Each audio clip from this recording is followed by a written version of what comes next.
ओम शांति। 2 अप्रैल 2023 अव्यक्त मुरली।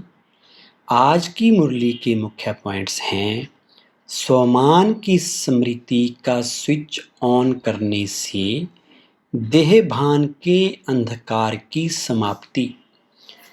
फरिश्ते सभी को बहुत प्यारे लगते हैं क्योंकि फरिश्ता सर्व का होता है, एक दो का नहीं। बेहद की दृष्टि, बेहद की वृत्ति, बेहद की स्थिति वाला है। फरिश्ता सर्व आत्माओं के प्रति परमात्म संदेश वाहक है। फरिश्ता अर्थात सदा उड़ती कला वाला। फरिश्ता अर्थात सर्व का रिश्ता एक बाप से जुटाने वाला है। फरिश्ता अर्थात डबल लाइट, देह और देह के संबंध से न्यारा हल्का। फरिश्ता अर्थात सर्व को स्वयं की चलन और चेहरे द्वारा बाप समान बनाने वाला। फरिश्ता अर्थात सहज और स्वतः अनादि और आदि संस्कार सदा इमर्ज स्वरूप में दिखाने वाला। फरिश्ता अर्थात निमित्त भाव, निर्माण स्वभाव और सर्व प्रति कल्याण की श्रेष्ठ भावना वाला। ऐसे फरिश्ते होना, फलक से कहो हम नहीं होंगे तो कौन होगा। तो बाप दादा ऐसे फरिश्तों की दरबार देख रहे हैं। सिर्फ इसी स्वमान में स्थित रहने से देहभान स्वतः ही समाप्त हो जाएगा। बाप देखते हैं बच्चे देहभान को छोड़ने की बहुत मेहनत करते हैं। एक देहभान के रूप को छोड़ते हैं तो दूसरा आ जाता है, फिर दूसरे को छोड़ते हैं तो तीसरा आ जाता है। लेकिन छोड़ना सदा मुश्किल होता है और धारण करना सहज होता है।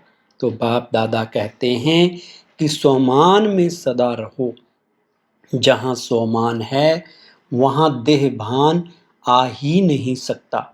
तो छोड़ने की मेहनत नहीं करो, लेकिन स्वमान में स्थित रहने का अटेंशन रखो। और संगम युग पर स्वयं बाप द्वारा कितने अच्छे अच्छे स्वमान प्राप्त हैं। प्राप्त करना नहीं है, प्राप्त हैं। अपने स्वमान की लिस्ट निकालो। कितनी बड़ी लिस्ट है। सारे कल्प में कितने भी स्वमान अर्थात टाइटल्स किसी भी नामी ग्रामी आत्मा के हो, चाहे राजनेता हो, चाहे अभिनेता हो, चाहे धर्मात्मा हो, चाहे महान आत्मा हो, उनके अगर टाइटल गिनती भी करो तो आपके स्वमान की लिस्ट से ज़्यादा हो सकते हैं। और रोज सवेरे सवेरे बाप दादा स्वमान की स्मृति दिलाते हैं, स्वमान में स्थित कराते हैं। रोज भी एक नए ते नया स्वमान स्मृति में रखो तो स्वमान के आगे देहभान ऐसे भाग जाता जैसे रोशनी के आगे अंधकार भाग जाता। ना समय लगता, ना मेहनत लगती। वास्तव में अगर एक मास्टर सर्वशक्तिमान का स्वमान भी याद हो तो मेहनत की कोई बात ही नहीं है। मार्ग मेहनत का नहीं है, लेकिन हाईवे के बजाय गलियों में चले जाते हो व मंजिल के निशाने से और आगे बढ़ जाते हो तो लौटने की मेहनत करनी पड़ती है। तो इस वर्ष क्या करेंगे? मेहनत समाप्त। मोहब्बत में, लव में लीन हो जाओ। लवलीन हो हर कार्य करो। जो लीन होता है उसको और कुछ दिखाई नहीं देता, आकर्षित नहीं करता। तो लव में रहते हो। परमात्मा की महिमा ही है मुश्किल को सहज करने वाले। ऐसा बाप आपके साथ है और साथी है तो मुश्किल हो सकता है। फिर कहा समय प्रमाण। बाप स्वयं हर बच्चे को सर्व संबंधों की ऑफर करते हैं। जैसा समय वैसे संबंध से साथ रहो व साथी बनाओ। कोई समय तो संबंध से साथी बनाते हो और कोई समय साथी को किनारे कर देते हो। फिर कहते हैं अकेलापन फील होता है, चलते चलते अकेलापन लगता है और अकेलापन होने से क्या होता है, अपनी श्रेष्ठ जीवन साधारण जीवन अनुभव होती है। फिर कहते हैं बोरिंग लाइफ हो गई है, कुछ चेंज चाहिए। एक तरफ बाप दादा को खुश करते हैं कि हम तो कंबाइंड हैं, कंबाइंड कभी अकेला होता है क्या? जब भी अपने को अकेलापन अनुभव करो तो उस समय बिंदु रूप नहीं याद करो, वो मुश्किल होगा, उससे बोर हो जाएंगे। लेकिन अपने ब्राह्मण जीवन की भिन्न भिन्न समय की रमणीक अनुभव की कहानियां स्मृति में लाओ। अनुभव की कहानियों का किताब सभी के पास है। अपने सोमान की लिस्ट को सामने लाओ, अपने प्राप्तियों की लिस्ट को सामने लाओ।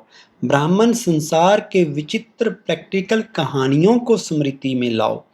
मनमना भव होना ही सबसे बड़ा मनोरंजन है, क्योंकि सर्व संबंधों का रस व अनुभूतियां करना ही मन मना भव है। सिर्फ बाप के रूप में या विशेष तीनों रूप के संबंध से अनुभव नहीं है, लेकिन सर्व संबंधों के स्नेह का अनुभव कर सकते हो। आज का वरदान है अपने आदि और अंत दोनों स्वरूप को सामने रख, खुशी व नशे में रहने वाले स्मृति स्वरूप भव। विस्तार, जैसे आदि देव ब्रह्मा और आदि आत्मा श्री कृष्ण दोनों का अंतर दिखाते भी साथ दिखाते हो, ऐसे आप सब अपना ब्राह्मण स्वरूप और देवता स्वरूप दोनों को सामने रखते हुए देखो कि आदि से अंत तक हम कितनी श्रेष्ठ आत्माएं रही हैं। आधा कल्प राज्य भाग्य प्राप्त किया और आधा कल्प माननीय पूजनीय श्रेष्ठ आत्मा बने, तो इसी नशे और खुशी में रहने से स्मृति स्वरूप बन जाएंगे। स्लोगन, जिनके पास ज्ञान का अथाह धन है उन्हें संपन्नता की अनुभूति होती है। ओम शांति।